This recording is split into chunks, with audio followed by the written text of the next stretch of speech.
कि हाफिज सईद के बेटे को पाकिस्तान से अगवा कर लिया गया है।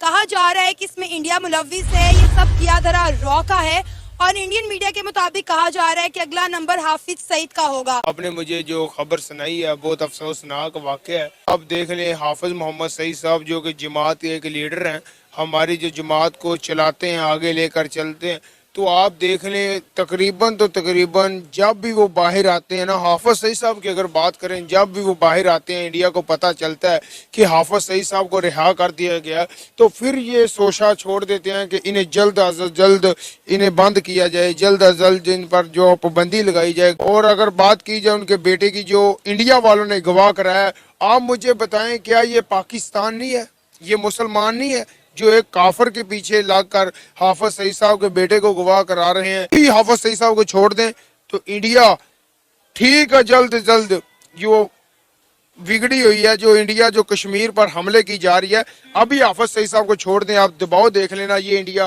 पीछे ना हटे तो मुझे आपको अभी कह रहा हूँ, ये हुकूमत पाकिस्तान से मेरी इल्तमास है, आप अभी छोड़कर देख लें, इंडिया जाति का है, उन्हें अगर कोई जगह मिल जाए तो मुझे बता देना। ये हाफिज सईद साहब का अल्हम्दुलिल्लाह इतना रोब रबा है। और जो आप बात की है हाफिज सईद साहब के बेटे के अगवा होने की, ये इंडिया का चाहे हाथ हो, जिसका भी हो, जो इंसाफ करेगा, जो हक पर रहेगा, वो ही हक को आपको पता है जहर करना चाहिए। आप देख लें कि ये हाफिज सईद साहब के बेटे का कसूर क्या है, आपको पता लगा कि उन्होंने क्या किया जिसकी वजह से गवाह किया गया।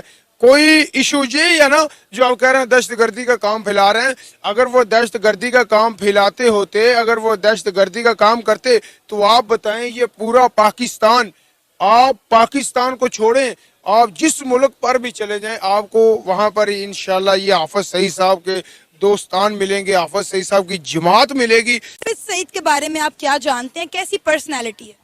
हाफिज सईद इस कौम का, मुल्क का सासा है, नेक आदमी है, आलिम है, फाजिल हैं, दीन की तालीम दे रहे हैं, मदरसे बनाए हैं, बच्चों को कुरान पढ़ाया जाता है और बेहतरीन काम कर रहे हैं। 110% डेफिनेट ऑफ कोर्स इंडिया ने किया, इंडिया के आगे तो कुछ भी नहीं है, ठीक है जी। इंडिया बड़ी देर से इनके पीछे पड़ा हुआ था। जो भी दहशतगर्दी आपको पता है, पूरी दुनिया को पता है कि ये कश्मीर में क्या कर रहे हैं। सही। कश्मीर से लेके अफगानिस्तान और इधर सारी दहशतगर्दी इंडिया करवा रहा है पाकिस्तान को निजा दिखाने के लिए, ठीक है। वो ये है भारत और कनाडा का कन्फ्लिक्ट। ट्रूडो के लिए जो प्राइम मिनिस्टर है, उनके लिए जो मुश्किलात है बढ़ती नजर आ रही हैं। इवन उनकी अपने जो अपोजिशन है कनाडा में, वो उन्हें बहुत टफ टाइम दे रही है। सबसे पहले तो मैं ये बताना चाहूंगा कि आज की जो खबर है कि कनेडियन स्पीकर साहब जिनका नाम एंथनी रोका है, उन्होंने रिजाइन कर दिया अब से 2 घंटे पहले उन्होंने माफी मांगी और आज स्पीकर साहब एंथनी रोका ने रिजाइन किया है। अब जब ये रिजाइन हुआ है तो इससे भारत का केस मजीद मजबूत हो गया है कि कनेडियन मुसलसल अपने पार्लियामेंट के अंदर खड़े होकर बगैर किसी रिसर्च के इल्जाम लगाते हैं या वो इतना इन मामलात को सीरियस नहीं लेते। लोग ये कहते हैं कि भाई श्रीलंका ने अगर इंडिया की फेवर कर दी कोई बड़ी बात नहीं है, बांग्लादेश ने अगर इंडिया की फेवर कर दी कोई बड़ी बात नहीं है, ये जितने भी छोटे कंट्रीज हैं, इंडिया के नेबरिंग कंट्री हैं छोटे, वो तो उनके जेरे असर हैं, जेरे साया हैं और इंडिया जैसा चाहता है वैसी स्टेटमेंट कहलवाता है। मैं उन लोगों के लिए सबसे पहले बताना चाहूंगा कि जब श्रीलंका के अंदर फाइनेंशियल क्राइसिस आए थे, सबसे पहले भारत ने जाके उनकी मदद की थी, उनको याद होना चाहिए। और उन्होंने श्रीलंका ने अगले दिन इस चीज को एक्नॉलेज भी किया है कि जब हम फाइनेंशियल क्राइसिस थे, सबसे पहले जाके हमें भारत ने रेस्क्यू किया। और दूसरा मैं एक बताना चाहूंगा कि उन लोगों को यह सोचना चाहिए कि G20 में भारत इन्वॉल्व है, I2U2 में वो इन्वॉल्व है, ब्रिक्स की लीडरशिप उनके पास है। तो जब एक इस साइज की लीडरशिप आपके पास हो तो आपके आसपास लोगों के उन कंट्रीज के ऊपर इन्फ्लुएंस होता है। मैं बल्कि अगले दिन ये खुद सोच रहा था कि काश इतना अच्छा होता कि हमारा पाकिस्तान भी G20 में भारत जाता, काश हमारे रिलेशनशिप भी ठीक होते भारत के साथ। आपको कनाडा ऑस्ट्रेलिया से दालें इंपोर्ट ना करनी होती, आप भारत से सब्जियां और दालें ले लेते। काश ऐसा होता कि आप उनकी टेक्नोलॉजी का फायदा उठाते, काश आपके रिलेशनशिप उनके साथ इतने अच्छे हों, ट्रेड करें। मैं आज आपको गारंटी करता हूं कि पाकिस्तान आज भारत, ईरान, अफगानिस्तान इनके साथ आज ट्रेड शुरू करे, आपकी इकॉनमी ठीक हो जाएगी। यहाँ से हमने टॉपिक का स्टार्ट किया, प्रोग्राम को स्टार्ट किया कि भाई अगर जो अभी कनाडा के प्राइम मिनिस्टर हैं, आपको लगता है जितनी मुश्किलात उनकी इंटरनेशनल लेवल पे बढ़ती जा रही हैं, इवन अपने कंट्री में उन्हें जो है वो क्रिटिसिज्म का सामना करना पड़ रहा है, क्या वो कुछ हल की तरफ आएंगे? क्या वो माफी की तरफ आएंगे, अपनी गलती को मानेंगे और हालात को बेहतर करने की तरफ आएंगे? आज जो वहां के स्पीकर का रिजाइन था एंथनी रोका का, उसने ये प्रूव किया है पूरी दुनिया को कि दे आर नॉट सीरियस और they are not mature people. ये उनका केस और इंटरनेशनल कम्युनिटी में वीक हो चुका है आज। और मैं समझता हूं कि अच्छा, उसमें माफी मांगे ना मांगे, उनका पॉलिटिकल कैरियर ओवर हो चुका है। जस्टिन ट्रूडो मेरे ख्याल में he won't be able to win the next election. और दूसरा, उन्होंने नुकसान पहुंचाया है सिख कम्युनिटी को। दूसरा नुकसान पहुंचाया उन्होंने हिंदू कम्युनिटी को। तीसरा नुकसान उन्होंने कनाडा में रहने वाली हर माइनॉरिटी को नुकसान पहुंचाया, उनके इमेज, अपने कंट्री के इमेज को नुकसान पहुंचाया। बहुत अब खराब उसका अजाला किस तरह होगा? उसका अजाला कोई और नया लीडर, नया वजीर आजम आके करेगा, जो कनाडा का जो एक एतमाद था दुनिया के अंदर, जो उनका एक गुडविल थी, एक एतमाद था उनका, वो बहाल कोई नया बंदा ही करेगा। अब वो जस्टिन ट्रूडो के बस की बात नहीं है मेरे ख्याल।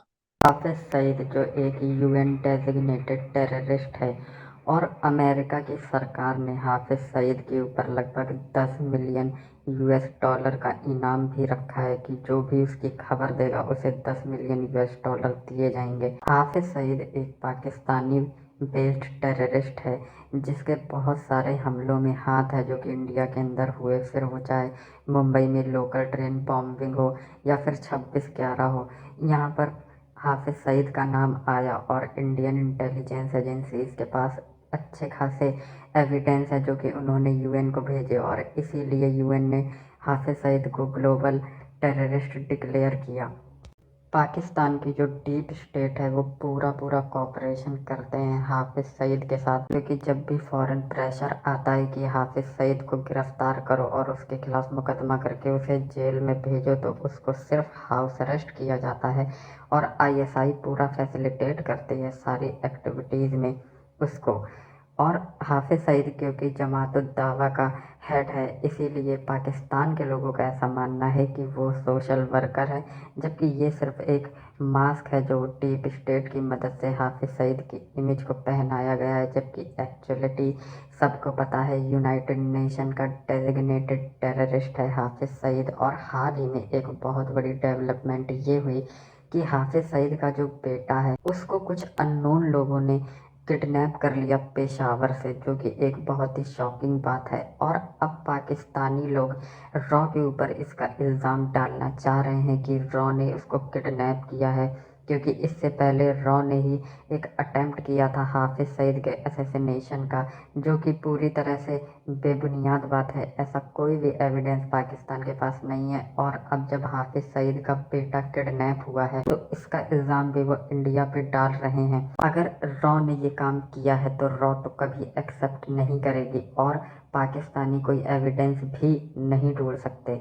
लेकिन अगर रॉ ने ऐसा काम किया है तो बिल्कुल सही किया है, क्योंकि अगर यूनाइटेड नेशंस और पाकिस्तान खुद इन चीज़ों को कंट्रोल नहीं करते तो फिर इंडियन इंटेलिजेंस एजेंसीज और इंडियन स्टेट की जो पावर है उसको इस्तेमाल करना पड़ेगा। इससे पहले भी पाकिस्तान के अंदर काफ़ी किलिंग्स हुई हैं आतंकवादियों की, और उन सब का इल्ज़ाम जो पाकिस्तान है वो इंडिया पर डाल देता है, रॉ पर डाल देता है। लेकिन पाकिस्तान के अंदर लॉ एंड ऑर्डर सिचुएशन इतनी ख़राब है कि कौन किसे कब ठोक दे पैसों के लिए कोई भरोसा नहीं।